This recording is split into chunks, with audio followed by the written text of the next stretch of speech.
नमस्कार, मैं बकुल डोनाल्ड। आप देख रहे हैं टीएफडी इंडिया। टीएफडी इंडिया में आप सभी का हार्दिक स्वागत है। बात की जाए उत्तर प्रदेश की तो वहां की राजनीति इस समय बहुत ज़्यादा गरमाई हुई नजर आ रही है। मुख्यमंत्री योगी आदित्यनाथ को लेकर अलग अलग अटकलें लगाई जा रही हैं। कोई कुछ कह रहा है तो कोई कुछ और कह रहा है। ऐसे ही कुछ मुद्दों पर चर्चा करने के लिए हमारे साथ आज जुड़े हैं वरिष्ठ पत्रकार श्री श्याम गिरी जी। सर नमस्कार। सर, उत्तर प्रदेश की राजनीति जो करवटें ले रही है उससे यूपी में हलचलें तेज होती दिखाई दे रही है। मुख्यमंत्री योगी आदित्यनाथ को क्यों मुख्यमंत्री पद से हटाना चाहती है केंद्रीय नेतृत्व? मोदी और शाह को क्या दिक्कत है योगी आदित्यनाथ से? बकुल, आप जो बोल रहे हैं कि योगी आदित्यनाथ से दिक्कत क्या है जी, मोदी और शाह को, जी, मोदी से ज़्यादा शाह को दिक्कत है, मोदी को कम है। क्योंकि मोदी अपनी राजनीति पारी का आखिरी क्षण व्यतीत कर रहे हैं। अब मोदी का लोकसभा चुनाव हो गया जी 2024 का।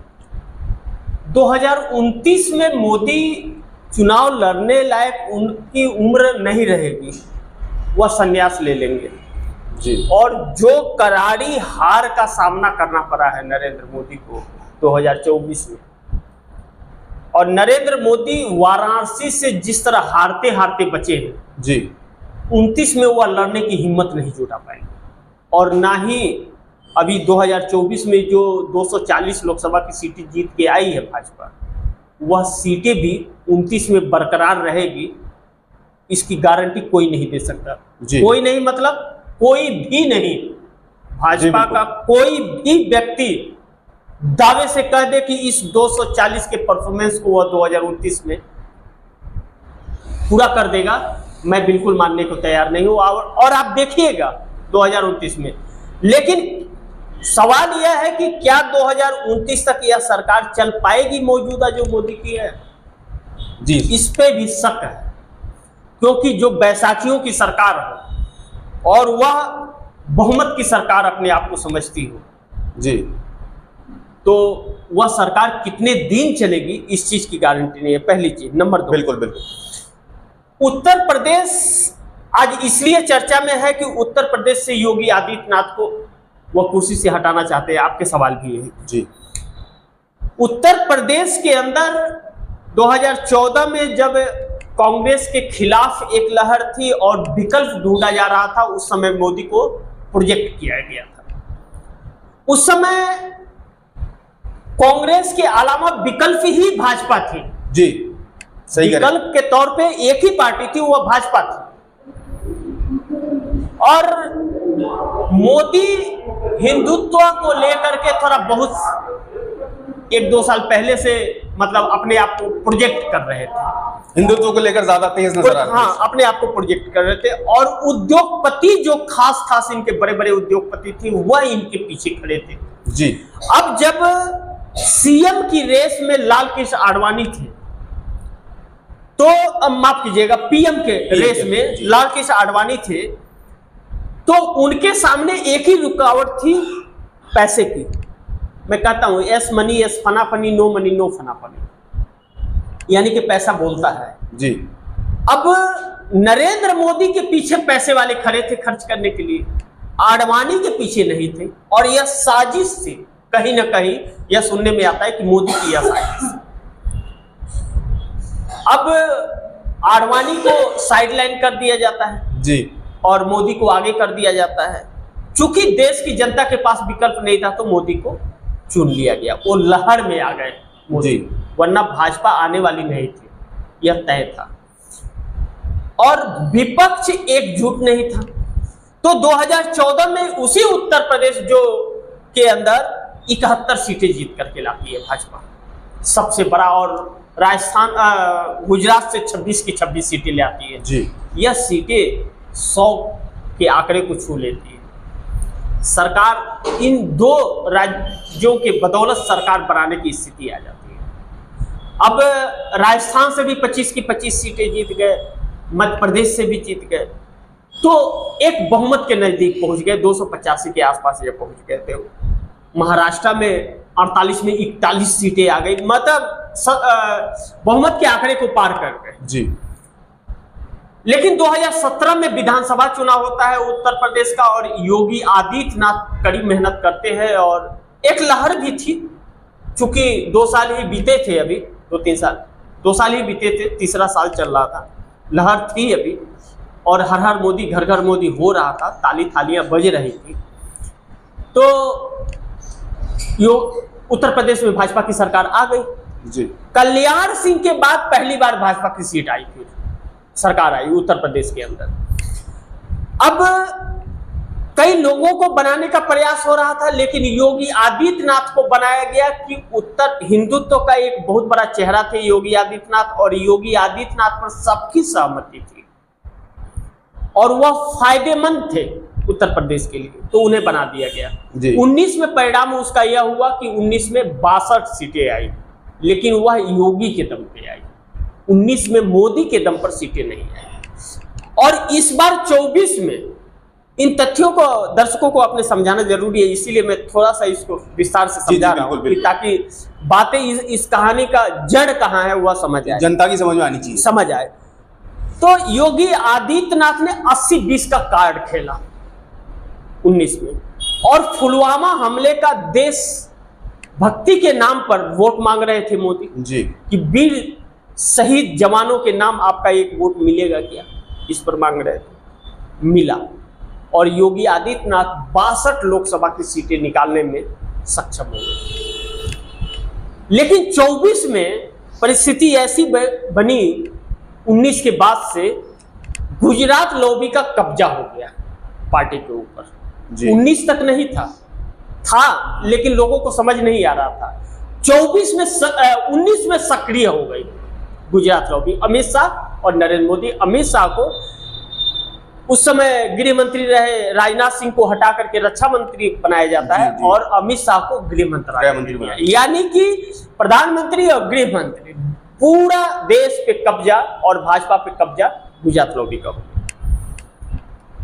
अब 2024 लोकसभा चुनाव का पूरा फैसला और निर्णय और कमान नरेंद्र मोदी और अमित शाह के हाथ में था। योगी आदित्यनाथ ने 35 प्रत्याशियों के टिकट दिए, और 35 का दिए तो इन लोगों ने 30 का नाम काट दिया, 5 को टिकट दिया। अब 5 को टिकट दिया तो योगी आदित्यनाथ गोरखपुर के अपने आसपास के 5-7 सीटें, सारी सीटें उन्होंने जीत ली जी। और नरेंद्र मोदी ने अपने मर्जी से जिसे दिया, उनके वाराणसी सीट से वह खुद हारते हारते बचे और आसपास की सारी सीटें गंवा बैठे। अब योगी आदित्यनाथ को न कमान दिया गया चुनाव का, और ना प्रत्याशियों के सिलेक्शन को लेकर के उनका राय लिया गया, और ना ही प्रचार प्रसार का जो एक ढांचा था वह तैयार करने के लिए उन्हें दिया, न ही उन्हें ज्यादा प्रचार करने के लिए भेजा गया। तो अब यह जो हार हुई है, और सबसे बड़ी हार उत्तर प्रदेश की अगर 62 सीटें और निकल गई होती, इसकी 19 का परफॉर्मेंस होता, तो पूर्ण बहुमत की सत्ता होती, बैसाखियों की जरूरत नहीं पड़ती, और उत्तर प्रदेश ने उसमें अड़ंगा डाल दिया। तो अब मोदी और शाह का कहना है कि उत्तर प्रदेश हम योगी की वजह से हारे हैं, और योगी का यह कहना है कि जब हमारे सिलेक्शन किए हुए प्रत्याशियों को टिकट नहीं मिला, चुनाव का कमान हमारे हाथ नहीं था, तो हार के कैसे मैं मान लूं? मैं नहीं मानने वाला। अपने सर पे टिकड़ा हमारे वजह से नहीं आ रहा, मोदी का चुनाव हो रहा था, मोदी चेहरा थे, उन्हीं के हाथ में कमान था, तो वह अपनी हार की जिम्मेदारी ले, बिल्कुल जिम्मेदारी, और यह केंद्रीय नेतृत्व मानने को तैयार नहीं है। अब इसके लिए यह लोग एक षड्यंत्र के तहत योगी आदित्यनाथ को हटाने का प्रयास कर रहे हैं, और योगी आदित्यनाथ ईंट का जवाब पत्थर से दे रहे हैं। जी बकुल जी। सर, अगर बात करी जाए तो सीएम योगी आदित्यनाथ को उनके सीएम के पद से हटाकर आखिर किसको सीएम के पद पर बैठाना चाहते हैं, मोदी और शाह? इसके बारे में आपका क्या कहना है? आपको एक चीज बताऊं मैं बकुल की, केशव प्रसाद मौर्य डिप्टी सीएम और ब्रिजेश पाठक डिप्टी सीएम है, वह मोदी और शाह के बहुत चहेते हैं। मोदी और शाह के चहेते हैं, वह इस चहेतेपन में केशव प्रसाद मौर्य योगी आदित्यनाथ द्वारा बुलाए गए कैबिनेट की बैठकों में भी नहीं जाते हैं, ब्रजेश पाठक भी नहीं जाते, जिस दिन बैठक रहती है वो अमित शाह के पास आ जाते हैं, यानी कि इग्नोर करते हैं योगी आदित्यनाथ को। और योगी आदित्यनाथ गोरखनाथ पीठ के महंत थे जी। योगी आदित्यनाथ किसी के पैरों में गिरेंगे नहीं, चाहे वह राष्ट्रपति ही क्यों ना हो, उनके पैर नहीं छू सकते, उन्हें उनके पैर छूने पड़ेंगे, क्योंकि वह एक ऐसे पीठ के महंत हैं जो विश्व में विख्यात है, गोरखनाथ मंदिर जी गोरखपुर का। अब यह लोग योगी आदित्यनाथ रिमोट से चलने वाले हैं नहीं। वसुंधरा राज सिंधिया, शिवराज सिंह चौहान, रमन सिंह के जैसे यह पर्ची से हट नहीं जाएंगे। इतनी आसान नहीं है इनको हटा लेना, क्योंकि उत्तर प्रदेश का तो चेहरा है ही योगी आदित्यनाथ, बाकी और भी राज्यों में प्रभाव जी, इसीलिए इन्हें स्टार प्रचारक बनाया जाता है और बाकी के राज्यों में इन्हें बुलाया जाता है। नंबर 2, अब केशव प्रसाद मौर्य का सपना है कि कब तक डिप्टी सीएम रहेंगे, सीएम भी बन जाए, प्रमोशन चाहते हैं। और केशव प्रसाद मौर्य जानते हैं कि 2027 में मौका मिलने वाला नहीं है। 2027 में बीजेपी की सरकार न तो उत्तर प्रदेश में आएगी या न ही उस समय तक नरेंद्र मोदी की सत्ता बचने वाली है, यह अच्छी तरह से जानते हैं वो। जी जी। अब केशव प्रसाद मौर्य यह चाहते हैं कि किसी भी तरह सीएम बने और केंद्रीय नेतृत्व जो है वह योगी आदित्यनाथ का काट ढूंढ रहा है और जातीय समीकरण को भी साथ में जोड़ना चाहता है जी।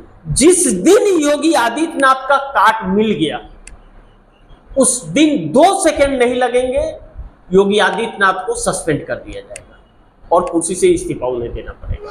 पार्टी से सस्पेंड करने का मतलब है कि उन्हें इस्तीफा देना पड़ेगा जी, तब वह पार्टी के कार्यकर्ता नहीं रह जाएंगे ना, तो सीएम कैसे रहेंगे? बिल्कुल। तो यह चीजें हैं। नंबर 2, केशव प्रसाद मौर्य सीएम बनना चाहते हैं और केशव प्रसाद मौर्य को लेकर के जो चर्चाएं चल रही है, केंद्रीय नेतृत्व यह सोच रहा है कि जो केशव प्रसाद मौर्य खुद अपना विधानसभा सीट हार गए, अपना सीट नहीं जीत पाए, जी जी, वह उत्तर प्रदेश की 403 विधानसभा सीट यानी कि 2 मध्य प्रदेश के बराबर है, वह कैसे जीत जाएंगे? यूपी कैसे जिता देंगे वो उनके नाम पर? और उन्हें पूरे उत्तर प्रदेश के लोग जानते भी नहीं हैं, कुछ चंद लोगों के नेता हैं केशव प्रसाद मौर्य जी। अगर नहीं होते तो वह अपना विधानसभा सीट डंके की चोट पे जीत करके आते, अपना सीट भी हार गए, तभी भी डिप्टी सीएम बनाया गया। तो केंद्रीय नेतृत्व को काट नहीं मिल रहा है अभी, और आरएसएस यह चाहता है कि या तो योगी आदित्यनाथ ही रहे या योगी आदित्यनाथ के पैरेलल में कोई नेता जो उनके बराबरी कर सके। तो यहाँ पे ब्रजेश पाठक भी रिजेक्ट हो जाते हैं और केशव प्रसाद मौर्य भी रिजेक्ट हो जाते हैं और दूसरा कोई नेता बचता नहीं जी।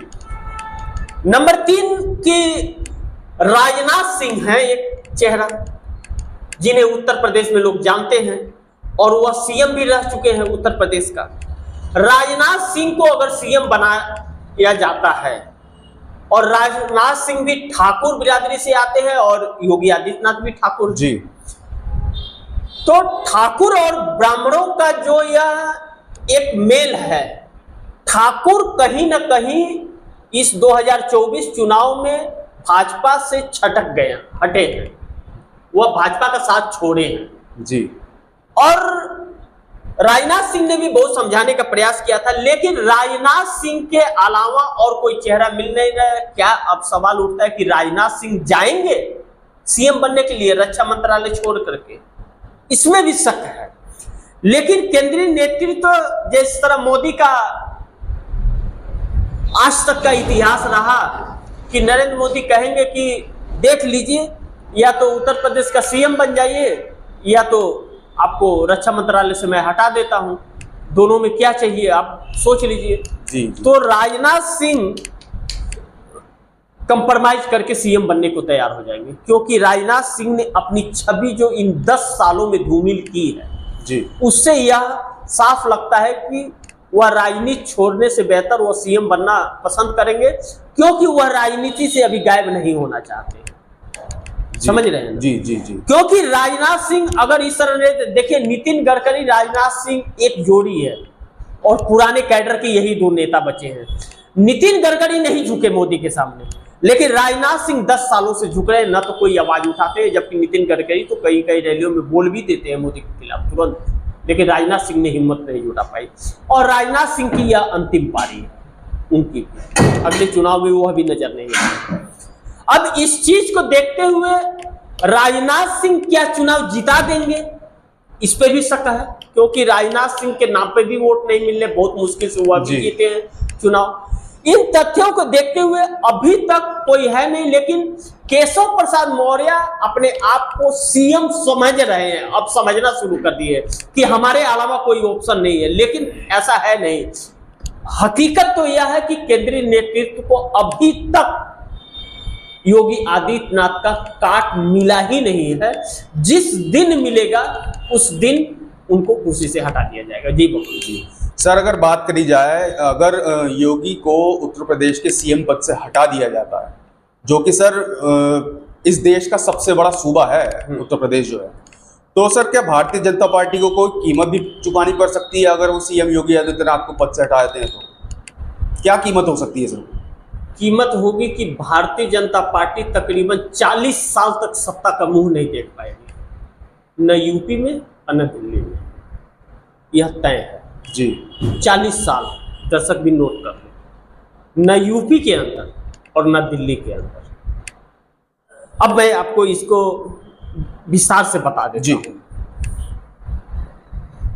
योगी आदित्यनाथ को हटाने का मतलब है कि योगी आदित्यनाथ सांसद तो नहीं है, वह सांसद थे जब सीएम घोषित किया गया तो इस्तीफा दे दिया उन्होंने, तो वह दिल्ली नहीं आ पाएंगे वह, और राज्यसभा के थ्रू वह संसद में जाएंगे नहीं योगी आदित्यनाथ। योगी आदित्यनाथ को हटाने का मतलब है कि वह सीधा गोरखनाथ पीठ का रुख करेंगे, वहां के महंत हैं, और गोरखनाथ पीठ का रुख करने के बाद वहां की आसपास की सारी सीटें इनकी छीन जाएगी विधानसभा सीट में। पश्चिमी उत्तर प्रदेश जो नरेंद्र मोदी से खफा है इस समय, जो किसान बेल्ट है, गन्ना किसानों का बेल्ट है, और 13 महीने तक किसान आंदोलित रहे हैं, 750 किसान शहीद भी हुए। जी जी। अब जो योगी के नाम पर भी उधर जीता गया है, वह भी सीटें हाथ से निकल जाएगी। जयंत चौधरी को साथ ला करके भी भारतीय जनता पार्टी को कोई फायदा नहीं होने वाला है। जयंत चौधरी के नाम पर कोई सीटें निकल नहीं पाएंगी। उन्हें दरबदलू के शब्द से लोग नवाज रहे कि यह बिन पेंदी का लोटा है, किधर भी पलट जाता, कहता है कि मैं चवन्नी थोड़ी हूं जो पलट जाऊंगा, और चवन्नी तो छोड़िए, एक अन्नी के थ्रू नाचते नाचते पहुंच गया। तो उन्होंने अपनी छवि, अपने पिता, अपने दादा की छवि खराब कर ली, चौधरी चरण सिंह की छवि को बर्बाद कर दिया उसने। वह ऐसे व्यक्ति में अब गिने जा रहे हैं। अब नरेंद्र मोदी का चेहरा उत्तर प्रदेश में चल नहीं रहा है जी। अगर चलता तो 33 सीट नहीं आती, और आरएसएस ने बड़ी कड़ी मेहनत 10 सालों तक की थी, तब जाकर के भारतीय जनता पार्टी का यह परफॉर्मेंस हुआ था जी।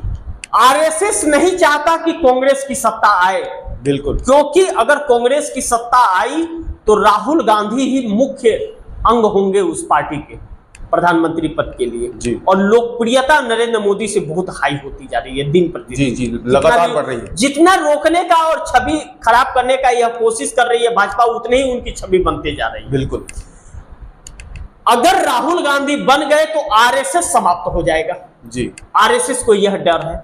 आरएसएस चाहता है कि भाजपा की सरकार रहे, लेकिन आरएसएस यह भी चाहता है कि नरेंद्र मोदी और अमित शाह ना रहे। अब इन दोनों विकल्पों के बीच कांग्रेस अलग विकल्प बन जा रही है जी। योगी आदित्यनाथ हटने से न तो उत्तर प्रदेश में यह लोकसभा की सीटें निकाल पाएंगे, जो 33 आई है यह भी हाथ से निकल जाएगी, और न ही विधानसभा सीटें जीत पाएंगे। और अगर 2027 विधानसभा में इंडिया गठबंधन की सरकार आ जाती है, इस समय मुख्य विपक्षी पार्टी समाजवादी पार्टी है और अखिलेश यादव इस और राहुल गांधी की जोड़ी उत्तर प्रदेश में चल पड़ी है। जी। मायावती एक विकल्प थी, लेकिन मायावती ने अपने छवि को खुद बिगाड़ा है।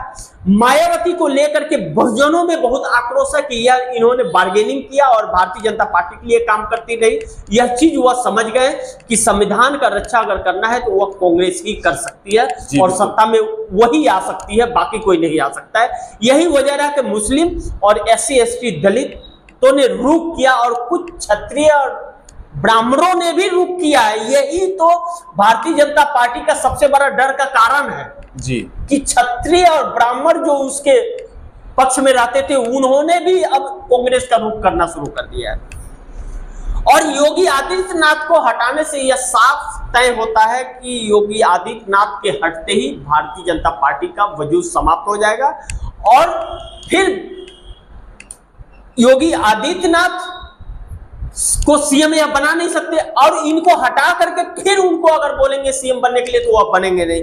और योगी आदित्यनाथ की हिंदू युवा वाहिनी एक्टिव मोड में आ जाएगी उनको हटाते ही। और दो लोगों के बीच कोल्ड वार चल रहा है इस समय।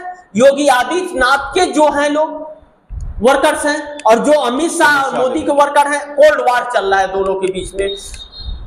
पूर्वांचल के अंदर वह हिंदू युवा वाहिनी बहुत सक्रिय है, उसको वह और मजबूत करेंगे और भारतीय जनता पार्टी के पैरेलल में ला करके हिंदू युवा वाहिनी के कैंडिडेट को वह खड़ा करेंगे और भारतीय जनता पार्टी के समाप्ति का बहुत बड़ा यही कारण होगा। आपके सवालों का एक लाइन में जवाब है बकुल कि न तो उत्तर प्रदेश और न ही दिल्ली 40 सालों के लिए भाजपा को भूल जाना पड़ेगा और भाजपा के समाप्ति का वही कारण होगा। जी बकुल। धन्यवाद सर अपना कीमती समय हमको देने के लिए और हमसे बात करने के लिए। तो आपने सुना कि वरिष्ठ पत्रकार श्री श्याम गिरी ने किस बेबाक अंदाज में अपनी राय आप सभी के सामने रखी है। अब देखने वाली बात यह होगी कि यूपी में सियासी ऊंट, राजनीति का जो ऊंट है वो किस करवट बैठेगा, ये भी एक मजेदार बात और देखने वाली बात होगी। चलिए मिलते हैं आपसे किसी नई खबर के साथ, ऐसे ही किसी मुद्दे पर चर्चा करने के लिए। आप देख रहे थे TFD इंडिया, मैं बकुल डोनाल्ड, वरिष्ठ पत्रकार श्री श्याम गिरी जी के साथ। नमस्कार।